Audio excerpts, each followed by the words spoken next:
Jai Hind children. Today we are about to discuss the question answers of the poem Coromandel Fishers by Sarojini Naidu. But just before the discussion of the question answer, first of all, I want to discuss the critical appreciation of the poem Coromandel Fishers. Okay, so let's start from our critical appreciation. See, Coromandel Fishers by Sarojini Naidu. Coromandel Fisher is a lyric poem enriched with vivid imagery and the folk culture of the Coromandel coast of India. We all know that Sarojini Naidu was living in her childhood at this place only, Coromandel coast only. She was inhabitant of this place and she was familiar with the culture, with the life of these fishermen. And Coromandel Fisher, in this poem, Coromandel Fisher, there are different types of imagery and the folk culture of whom? The folk culture of the Coromandel coast of India. It means that the person, those who are living at this coast, Coromandel coast, the poet has tried to tell about their culture through this poem, Coromandel Fisher. Another thing, Coromandel Fisher is a lyric poem. There are different types of poem. There are different forms of poem. Okay, sonnet is there, elegy is there. So, what type of poem is Coromandel Fisher? It is a lyric poem. Lyric poem, that is a form of the poem. And poet has tried to depict the fisherman's lifestyle in this poem. The poem celebrates the comradeship of the fishermen, their joys and aspirations, and the intense and inseparable bond they share with nature. Who share with nature? These fishermen. What they share with the nature? These fishermen share with the nature their inseparable bond. The bond which cannot be separated. Means the fishermen are strongly connected with the nature, as you have seen that in the poem, cloud as brother, sea as mother, means the nature, they are just there is such a strong foundation with the nature that the fishermen are just telling the sea as mother. Okay, and the cloud as their companion, as brother. Now the poet has just, means the poem celebrates, means the poet has just given all these picture in the poem. A strong sense of brotherhood is evoked. This is also there in the poem, because in the beginning only these fishermen, no, they says, rise brother, rise. So a strong sense of brotherhood is evoked when the fisher folk are all urged to rise from their slumber as the light of the dawn streaks the weakening skies. As soon as we read the first line of the poem, after reading that line, what type of sense is created? A sense of brotherhood is created, because the fisher folk, means all the fishermen, they are just trying to call to other fishermen just like as their brothers, and they are just trying to awake other fishermen just to rise from their slumber. Slumber means deep sleep. Rise from your, get up from your deep sleep. Why? Because the light of the dawn streaks the awakening skies, because the first light has just come, and that's why you should also uh, get up early in the morning. It is a peaceful morning and the surroundings seem calm and serene. What type of morning it is? Peaceful morning. Okay, and everywhere there is calm. Calm means also peace, peace.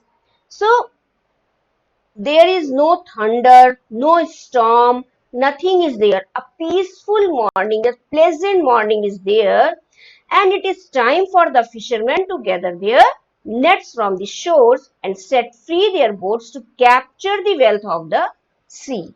So in the whole poem, the fishermen, they have been depicted just as they want to capture the leaping wealth of the sea. What is the leaping wealth? Those fish which are leaping in the sea. So fish is the wealth of the sea. For whom fish is the wealth? For fishermen. No, because their livelihood for their means they earn from these fish only, and that's why these fishes are, these shoals of fish are the wealth for these fishermen. And the poet is say, sorry, not the poet, they, the fishermen, they are just calling to one another to set free their boats so that they may go to capture the wealth of the sea. Have you understood? The wealth of the sea. What is the wealth of the sea? That fish. That is the wealth of the sea. Naidu's pride in the fishermen can be felt when she likens them to the king of the sea. Means Sarojini Naidu is feeling pride when she is saying the fishermen to the kings of the sea. That fishermen, they are the king of the sea, in control of its wealth. Means whatever the wealth, means whatever the fish is there, they are all the fishes just relate to the fishermen only. Without any delay, the fishermen follow the track of the seagull, which leads them to their destination. Means without delaying, these fishermen, they just follow the route of the seagull. Wherever they see the seagull, they just move in that direction only, and in this way they just reach to their destination. What is their destination? Their destination is to catch the fish. And how they will identify that the fish is here? They will just see wherever the seagull is there, they will go in that direction. It means that they have reached their destination to catch the fish. They share a strong bond with the sea, the waves, the clouds. While the sea nurtures the waves and the clouds aid them. Aid them means helps them. Cloud helps them in their endeavors. Endeavors means work. Who helps? Cloud helps in the work of fishermen. How do the cloud help? I have given you an explanation. How do the cloud help? Yes, by showing them the means by just moving along with the fishermen. The boats may toss on the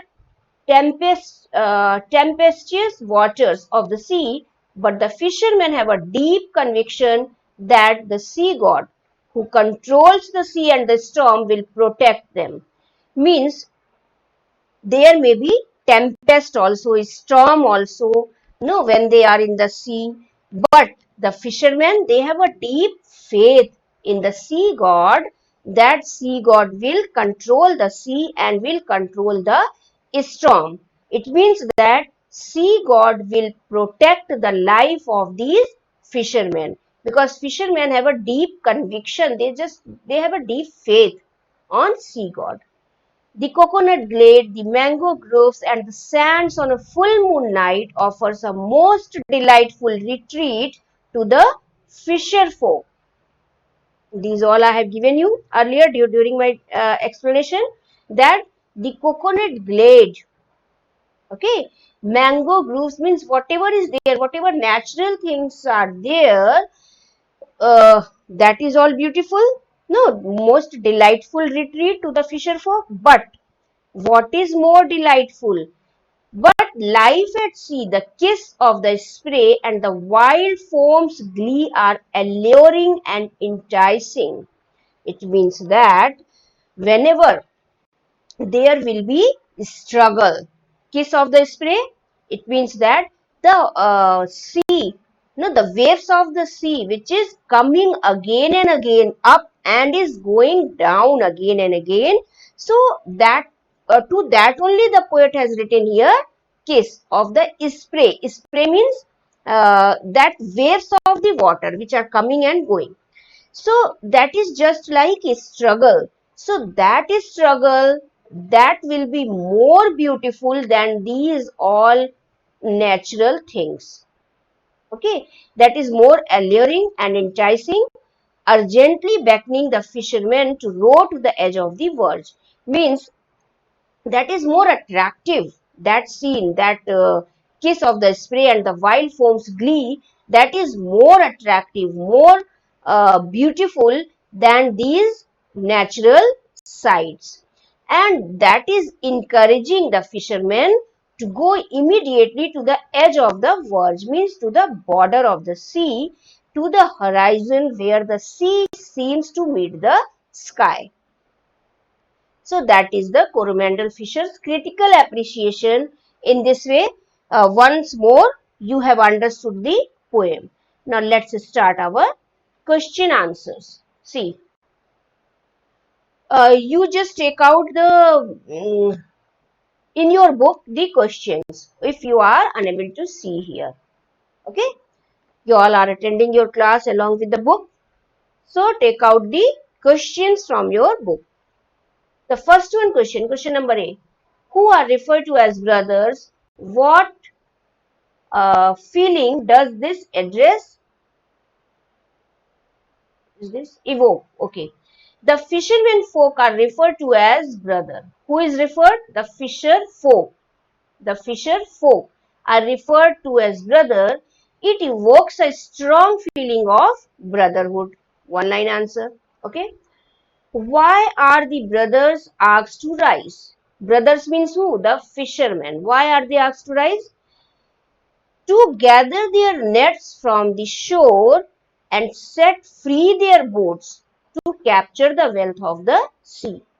So the brothers are asked to rise, means to get up early in the morning so that they may collect their nets once again, and once again they may start fishing the this means they may start capturing the wealth of the sea.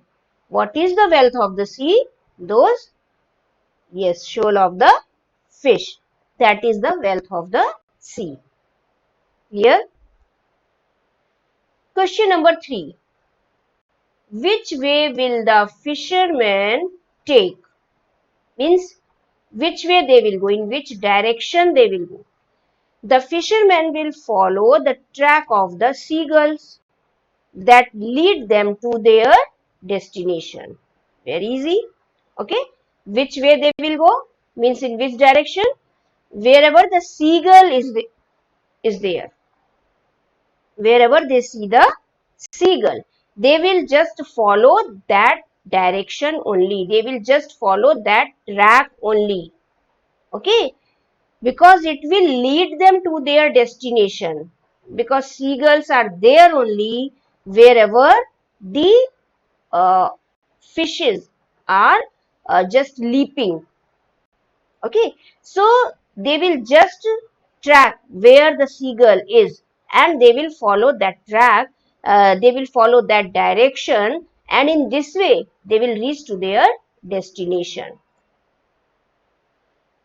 How does the sea god influence the lives of the fishermen? In what way the sea god is influencing, affecting the life of the fishermen?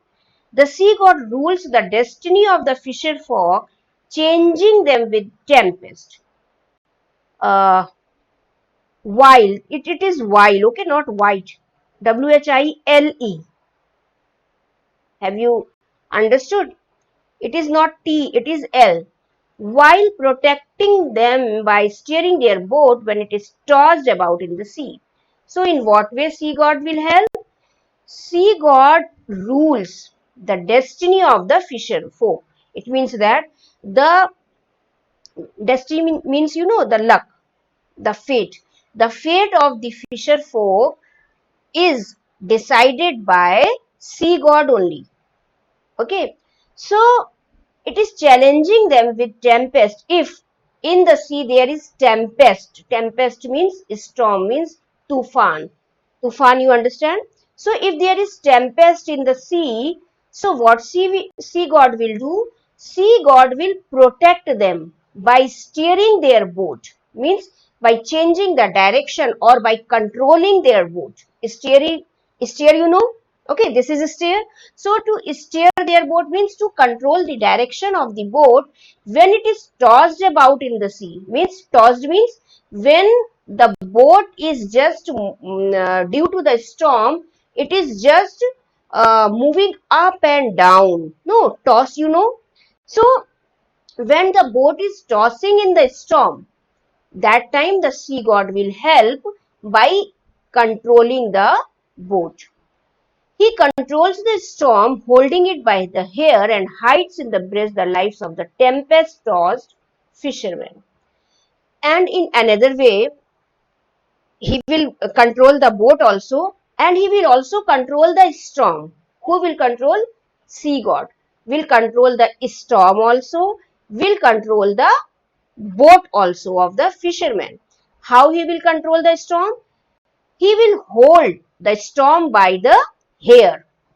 Okay, means the sea god is so strong that he can easily hold the storm by its hair to just throw the storm from the sea and hide in his breast. To whom he will hide? Sea god will hide in his breast to whom? The lives of the tempest-tossed fishermen. It means that he will hide in his breast the lives of the fishermen. What type of fishermen? Those who are stuck in the tempest and those who are tossing. Okay, this is the adjective. It means that sea god will hide the lives. It hide means will save the life of the fisherman in his breast. So that in that way, sea god will influence the lives of the fishermen. Question number 5. What do the fishermen find sweet and appealing after a tiring day? See the answer. The fishermen find the shade of the coconut glade, the scent of the mango grove, and the sands at the full moon. With the sound of the voices they love sweet and appealing at the end of the tiring day. Means when fishermen are tired too much, so they will just get these all natural things which will give them relief. See question number 6. What is the edge of the verge? What image does the poet present in the last line of the poem? Edge of the verge means what? It means horizon. Okay. Edge of the verge refers to the horizon. Horizon I have told you. Whenever it seems that the sea and the sky, they are meeting together. That is just an illusion. Okay, the sea and sky does not meet, but when we are just standing at a distance and we watch the sea, it seems that at the edge of the verge there is horizon. The farthest end where the sky meets the sea, the farthest end means the distance. When we are standing at the distance, we can see that the sea is meeting with the sky. So that is the edge of the verge. Okay. In the last line, the poet presents the image of the sea as if it has an edge on the far end towards which the fishermen row, where the low sky unites with the sea. Clear? It means that poet is just presenting the image, the picture of the sea as if it has an edge towards which the fishermen row. Towards which row means towards which the fishermen are going. Okay, where the low sky unites with the sea. Come to question number B. This is your reference to contest. Who is the speaker? Rise, brothers, rise. Who is saying this? Who is the speaker? What relationship does the person share with the people addressed? Okay, so who is speaking? Fisherman. The speaker is a fisherman calling out to his brother, his comrades. Comrades means companions. To begin the day, a part of the fisherman's community, the speaker shares a bond of brotherhood with the other fishermen. Okay. What relation is there? Brotherhood relation is there. Okay. Have you understood the question? What was the question? The question was who is the speaker? And next question was, what relationship does the person share? So who is the person? A fisherman is the person. What relationship? Brotherhood, the relationship of the brotherhood. The person is sharing with the people he is addressing. To whom he is addressing? The speaker is addressing to the other fishermen. I hope it is clear. Okay. Now, question number 2. Explain the comparisons made in the second line of the stanza. What is the comparison in the second line? See, the second line uses a personification and a simile. Both are figure of speech. Personification. What type of figure of speech? Whenever we just give a life to the non-living things. We talk to the non-living things. We talk about the non-living things just as living things. That is called personification. Means we personify. Simile means what type of figure of speech it is? Simile means whenever we use the word like and as and we compare. So the wind is personified as a child. The wind is non-living thing and the wind is personified as a child. Okay. Lying asleep in the arms of the dawn also personified. Moreover, the wind is compared to a child also, means the wind is personified also and the wind is compared to a child also, because like or as word is used there in the line. So there is comparison by using the word like. Whenever there is a comparison using the word like or as, there is simile. So the second line uses a personification also and simile also. The wind is compared to a child, the child sleeping peacefully. Who is sleeping? The wind is sleeping peacefully just like a child who sleeps peacefully and soundly. Soundly means, whenever we sleep soundly means we don't know what is going on around us. Means बहुत गहरी नींद में सोना.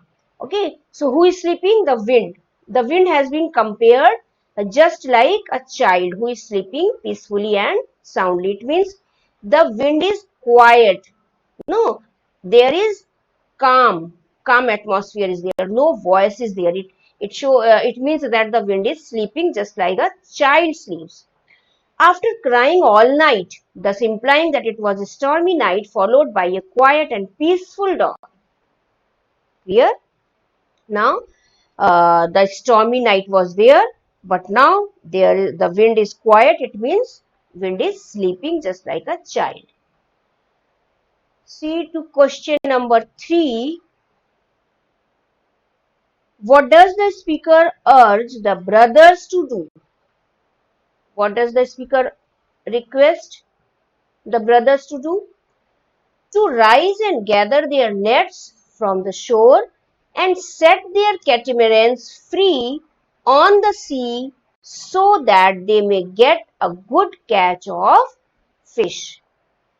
So, speaker is urging the brothers to get up and collect the net from the shore and just start their means set their catamarans free. Means catamaran, that is a type of boat, to set their boat free on the sea so that they may get a good catch of fish. It means so that they may collect fish from the sea. Okay, fish, that is the wealth of the sea, they may collect there. Question number 4. See the last one question. What does the leaping wealth of the tide mean? Many a times I have told you. Now you should know what is the leaping wealth of the tide. Why does the speaker consider himself and his brother to be the king of the sea? To be the kings of the sea. See, what is the leaping wealth? Now you should know, children, because many a time I have given you what is leaping wealth. Is an expression that employs a metaphor to describe the rich reserve of fish in the sea. Leaping means come and go. Okay, uchhalna. That we say in the Hindi, uchhalna. So, we cannot say here jumping, because as soon as the fish will come for more time out of the sea, it will die. So leaping wealth, then also the fish, they leap in the sea, and this leaping wealth is the fish. So it describes the rich reserve of fish in the sea. Tide. What is tide? Tide is here sea. And what is leaping wealth? Leaping wealth is your fish. Okay. The word leaping gives the image a dynamism, suggesting the way the fishes leap about the sea while moving together in their shoals. The speaker calls himself and his brothers kings of the sea, as they are in control of its wealth, the fishes. What is the wealth? Here a small hyphen is there. You can see the hyphen. It means that wealth is your fishes. So why are they king? Because uh, the fish is in their control. Okay. So that is our question and answer, and I hope you have understood. Already I had sent you the PDF. Now again I will be sending you this PDF. Okay, children, the question answers, and will give you in your school app also the question answers, so that you may just see in your school app. Hope you all have understood the poem, because this poem was already given during your April month, and again I have given you after your just before your summer vacation. Yes, this poem was explained and question answers were sent to you. But this is just a revision for those students who could not attend their class during their just before their summer vacation. Clear? The chapter is clear? Okay. We will meet again with the another chapter revision in our next class. Goodbye, students. Take care.